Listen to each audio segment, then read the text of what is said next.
Okay, this is StoneHenge debunked. This picture's been floating around along with about 5 or 6 other pictures where Obama, this is way back in 2014, and has gotten debunked just shortly after that by people, of course, that have gone there and know something about it. It's funny in media and even, just any of these alien sites that are telling you the whole world's going to an end and things are happening and stuff and crazy things I see a lot of times always have these directives and they go with these ideas, and of course they just got to be put in check. Somebody tells them, that no, that was before then, or no, that was then, or no, that was after, just things about them that make it more correct. What we're looking at here is this hinge right here, that if you'll look, it has these little holes in it. Go back up just a hair. It's got this rounded hole in it there and a rounded hole in it there, and it's not a hole that goes all the way through. But people noted this years ago. There's only a few marks on these that show anything whatsoever. A couple of the smaller stones do, and then right above his head, if you'll look, there's a circle in that rock with a line going straight up, or it actually bends a little to the left, but a line going straight up. And a lot of people have said that could be worn out ancient stuff, but just totally unreadable now. And of course, this was a nicely built hinge that had almost perfect, not polished, but almost perfect stones at one time.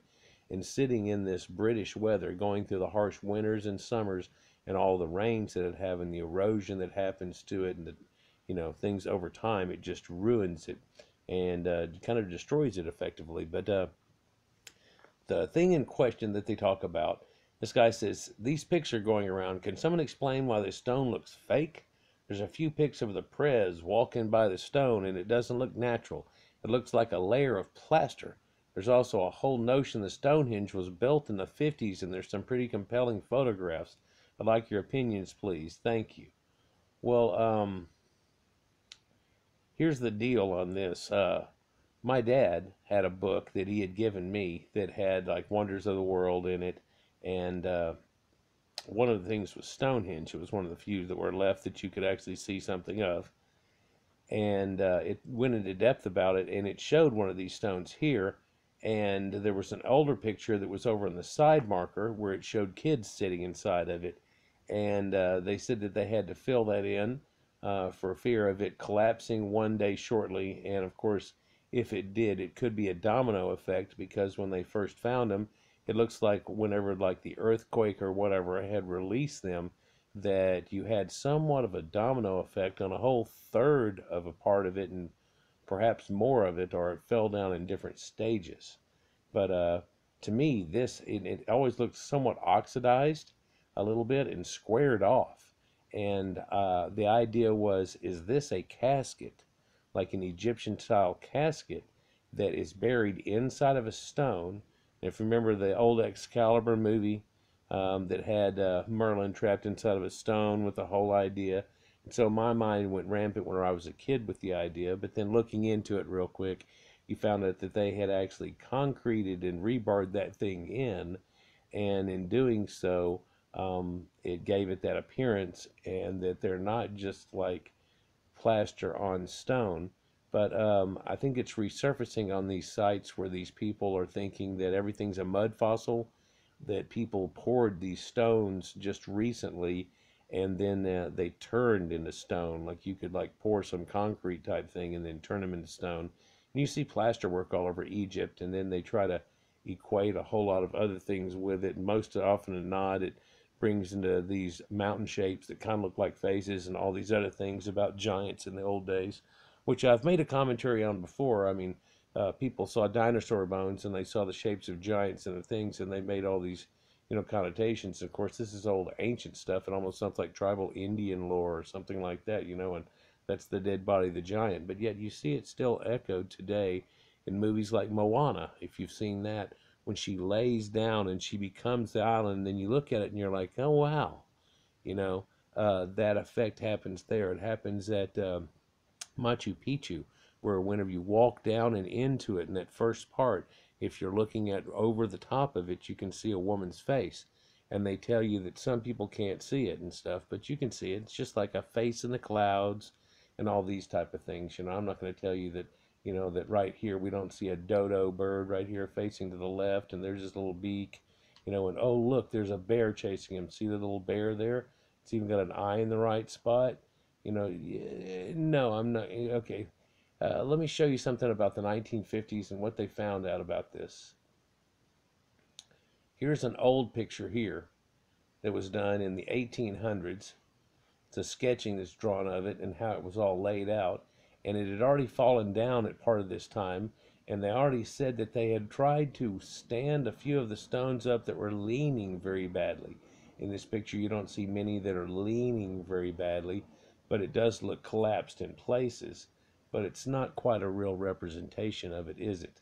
The odd thing that I find here is that if you look down here at the bottom, you can see the size of the people in comparison to it. But you see the ring that goes around this whole thing that they have up there at the time, which doesn't make sense. And then apparently these are looking like farmers, but they're archaeologists because they dug up a skull and a few bones, so like a body. Indeed, bodies were found all around here, and there's dig posts that line up around with this trench that's cut around the whole thing that's here, and there are people that are in there, and they found little chips of wood, and I believe those dated back to like 3200 BC, something like that is the latest date that they want to give this place. But I remember in the book my dad had said that it went back to 7000 BC, but then they had built upon it, that there was actually a setup of stones that were there that were that old, 7000 BC, because of the way it lined up. But then all the other stuff was built much later by another culture or the same culture at a much later date. Okay, but we don't hear that shit anymore. Here's stones just leaning over and falling down, and indeed, if you look at this compared to the other picture we just looked at as an Etch-a-Sketch, this is from 1877 when cameras first started becoming available and working well. And we don't find that it looks like the setup that you see in the picture just above. And there's a lot of leaning stones. I don't see that stone in question right here, but we'll get to it. Now, they showed back in the 50s where they had started rebuilding this stuff and standing stones back up that were leaning, and you can see the little nipple top that even has on the top of it. And that's one of these big trilithon stones that are bigger than the other ones, right? Here's an aerial photograph from way back when. I mean, I don't know if there's a date on this or not. There's not a date. It doesn't look. We'll look in a moment. But the size of this man right here, I don't even know if you can make him out. Looks like you might be able to. And how it all looked and how these were all falling down. This is that domino effect I was telling you about, where this side here had apparently just all fallen down, and there was a bunch of leaners that didn't let it continue. But you can see this one's kind of leaning a little that way, and this one's kind of leaning. It's kind of all leaning in, and the only good part was over here. Now you can see they've put it back up because they could easily see these two stand up, and that goes on top of it because it fell right here. This one stays right here. This one goes up where that man is, but also you can't really see that stone. Although it looks like it's this one, it would be the back side of that stone there. Another picture of the same spot. And this is a 3D representation of the place. And I don't see the stone in question here at this one either, which is odd. And so people, I think, look at that and they go, aha. And I just don't think they're making great mention of it. Is it this one right here? No, I don't think so. Looks more modern and stuff. Now you can see back here, here's back in the day. Now this is 1877 right here, and you can see the leaning stones. There's the one with a nipple thing on it, and that's the one they stood back up with the wooden things we're looking at there. Victorian people out having a lunch. People used to come here and have picnics and things. It was a thing for aristocracy to do. This is listed as a Friar's Heel picnic. I don't know, but if you'll look right behind this man, there it is. And you can see that it does not look squared off at that time. It's all bubbly, just like the rock up here is, but there's a big gouge cut out of it quite close to the ground right there. And that was the problem that they had when they started to re-stand up Stonehenge and knew its importance, was that a lot of these stones were leaning real bad. Other ones had sunk into the ground 4, 5, 6 foot. And so they wanted to bring them back up to the surface to about the level they were at and just stand some of them back up. They didn't want to stand all of them back up. Indeed, some of them couldn't be stood back up and some of them were broken into pieces. And so they leave it at about a 2/3, 3/4 done. And just makes sense. But it took a little while to find it, but here's your concrete added in 1959. Here's the man that's actually doing it. And you can tell that up inside there, that's stone, right? Now, I don't want to show you here that if you look at that square right there, do you see how it's kind of leaned out, right? Like this part is tucked in and this part is leaned out. It's not going straight up and down. If you were to continue that as a bar, like say it is a square object, it would go out the side of the stone a little more than halfway up. So it's not squared off in any way. It's just meant to plug this thing and to give it back structure and to give it back strength. And they basically boarded this all in and filled it in with concrete, just like you would a set of steps in front of a house.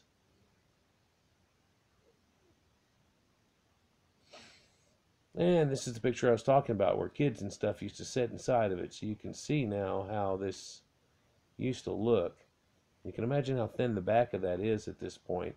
And the fact that this edge here started giving away made them want to do it. When everybody started visiting this place, if you look, that started giving way, and then they pretty much had to do it because that's pretty much given away too. And now it's only holding on by the back. And even though these kids are sitting in here smiling, that's a 14-ton block sitting over the top of their heads that could just crack and crush, you know. And so they wanted to put some stability back into it. They didn't try to fake it out to the edge and make it look flat, like, oh, no, no, no, it never happened. It was just a rock. They just put a stability point inside there. Here's a couple of pictures. This guy, he went out there and he goes, no, that's the way that it is.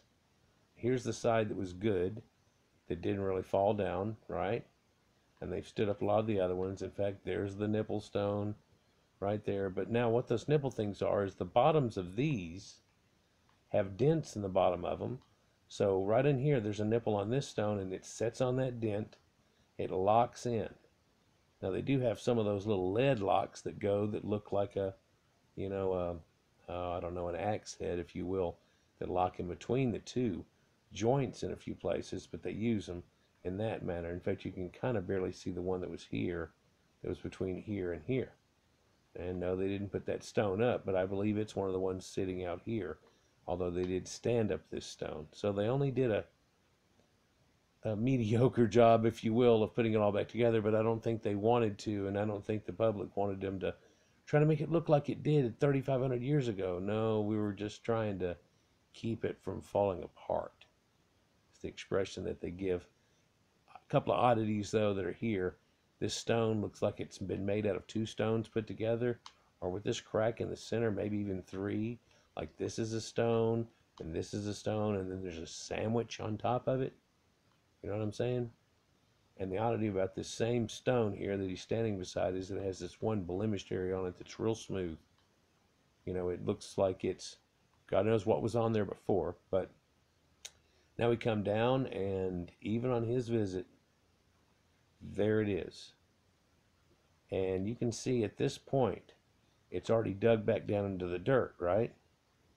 So now they've had to go back out and pry these things back out, and they put lifts up under these things, people, that are kind of like the type of work you might do into a house that's lost its foundation. So to try to give these things some type of foundation. And indeed, whenever they dig around in the ground here, they unpack the ground, and so it allows them to sink a little bit. Even though they dug them out and got them out right, they didn't tamper that ground down to the point that it was hard as rock and or put any foundation below it. And so it started sinking again, and you can see this one reaching right into the ground right there. So, you know, bunked, debunked. It's been said a long time ago, you know, just like crop circles and so on. But that shows it to you right there, and the ancient pictures show it to you also. And the fact that it is not something new, it's not a fake stone, and it's just put in there to keep the thing from falling apart more than it even was. Here's one of the other oddity rocks that are in there, though. See how the head on this rock is much thicker than the body, and even this one shows that effect, even though it's eroded away, much like maybe the headstone rocks are at Göbekli Tepe, where the head that has to hold the weight of the rocks going around is a little bit bigger just to make sure it has a flat surface, perhaps, but indicating a human's shape in some way. But on these, it's only on a few of them, on a set of them. The rest of them are all tapered in, just slightly, looking like the gates of Babylon, which is another hint that I've always had that these things attach to and show you an ancient primordial people that had a similar concept. Anyhow, it's bunked again. I guess double debunked or debunked again is now bunked. That's a stone from there. It was just concreted in, and people need to quit making up crap. I don't know if you can tell it in this shot here, but let's just see that line right there. You can see it where it is the edge. If you took that, it would just go right out the side of it like this. It wouldn't even be able to stay inside of it there, so it's not a square thing trapped inside. One of the things I noticed on about the 6th or 7th picture I saw, even whenever I was a kid, whenever I looked this up, must have been 6th or 7th grade, but new things come out sometimes that aren't too new to some people. Other things are still new to me that I never knew. And who knew they never knew what you never knew? You never knew. Anyhow, later.